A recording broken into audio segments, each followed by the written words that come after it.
రోజా గారికి రియల్ లైఫ్‌లో కాకుండా రాజకీయ రంగంలో శత్రులు ఉన్నారా?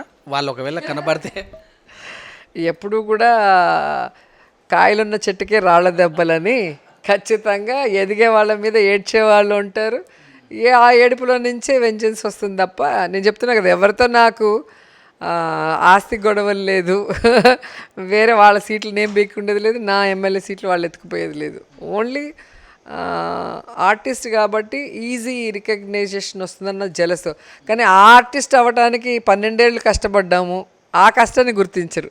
ఏది ఇప్పుడు వచ్చింది అప్పుడే చూడు ప్రెస్ వాళ్ళతో ఆవిడ వెనక తిరుగుతున్నారు, ఆవిడకి ఇంపార్టెన్స్ ఇస్తున్నారు, ఆవిడతోనే మాట్లాడుతున్నారు అంటే సో ఆ పేరు తెచ్చుకోవడానికి నేను 12 ఏళ్ళు ఇండస్ట్రీలో ఒక హీరోయిన్గా సక్సెస్ఫుల్ మూవీస్ చేసి ఒక ఇమేజ్ని తెచ్చుకున్నాను కాబట్టి ఈరోజు నా దగ్గరికి వస్తారు తప్ప నా మీద ఏమి సొంతంగా ఏ బంధువులు కాదు, నా మీద స్పెషల్ ఇంట్రెస్ట్ ఎవరికి ఉండదు కదా. ఎవరికైనా కూడా ఛానల్స్ అన్నప్పుడు రేటింగ్స్ ఉంటుంది, టీఆర్పీస్ ఉంటుంది, ప్లస్ మీడియాతో ఫ్రెండ్లీగా ఉంటాను నేను ఎప్పుడు కూడా. ఎప్పుడు ఇంటర్వ్యూ అడిగినా కూడా నాకు టైం కుదరకపోతే నేను కన్విన్సింగ్గా చెప్తాను కానీ కేర్లెస్గా ఎప్పుడు చెప్పను, సినిమాల్లో ఉన్నా కూడా బయట.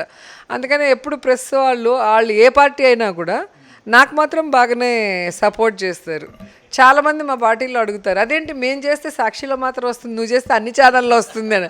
ఏమో నాకేం తెలియదు. నేను ఎవరిని పిలిచి మా ఇంటికి ఏ సోప్ వేసింది ఏం లేదు. వాళ్ళు ఏదో మనకి రెస్పెక్ట్ ఇచ్చి మన మీద అభిమానంతో చేస్తున్నారు.